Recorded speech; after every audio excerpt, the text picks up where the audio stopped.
Benvenuti amici di Sicilia Cori Mio. La nostra associazione è orgogliosa di invitarvi alla terza tappa dell'evento itinerante Take Care. Abbiate cura di voi, aviti cura di vuautri. Ricordiamo che questo è il titolo di una poesia che il presidente della Repubblica Irlandese Higgins ha dedicato al suo popolo. Noi di Sicilia Cori Mio ne abbiamo fatto un inno al coraggio e desideriamo che venga tradotta in tutte le lingue del mondo. Così è. Infatti, da noi in Sicilia il nostro Alessio Patti, ricordiamo traduttore in lingua siciliana, ne ha fatto un capolavoro assoluto. Da qui è partita questa poesia tradotta in lingua siciliana ed è arrivata fino negli Stati Uniti d'America con il nostro bravissimo e famosissimo attore nonché amico Michael Cavalieri, che nella sua lingua, quindi ricordiamo la lingua americana, l'ha tradotta e ne ha fatta diventare anch'egli un altro capolavoro negli USA, quindi un inno al coraggio anche per l'America. Ma non finisce qui. Ancora l'evento vola e arriva persino a San Pietroburgo, in Russia. Lì una nostra carissima amica, declamatrice eccezionale per Sicilia Cori Mio, l'ha tradotta e la declamerà per noi tra poco, come vedremo, in lingua russa. Beh, cari amici, il nostro sogno si sta avverando.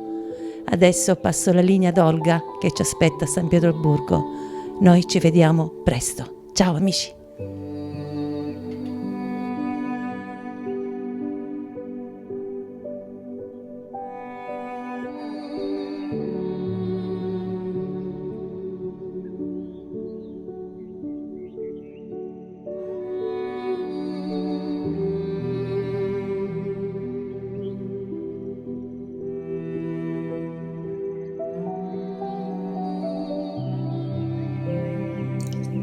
Берегите себя. Пусть эти мрачные и темные моменты не разрушат и не сломят нашу веру на пути, который отделяет нас от света. Теперь наша задача – оставаться на месте.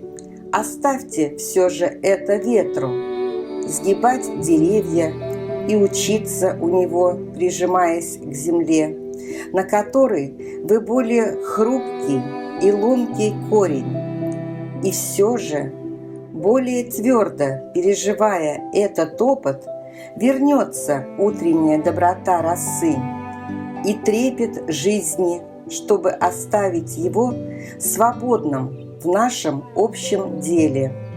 Остерегайтесь теперь бешеной сухости «я», от которой вам будет легко обвинять других в том, что произошло. Сейчас умереть – это значит уступить бесплодному невежеству. Это означает отклонение от пути к общей человеческой надежде. Сойти с ума сейчас значит потерять и оставить все, что мы знаем. Этот божественный трепет, который, как мужчины, он предназначен для нашего общего пути. Будьте тверды, берегите себя. Мы вернемся домой вместе.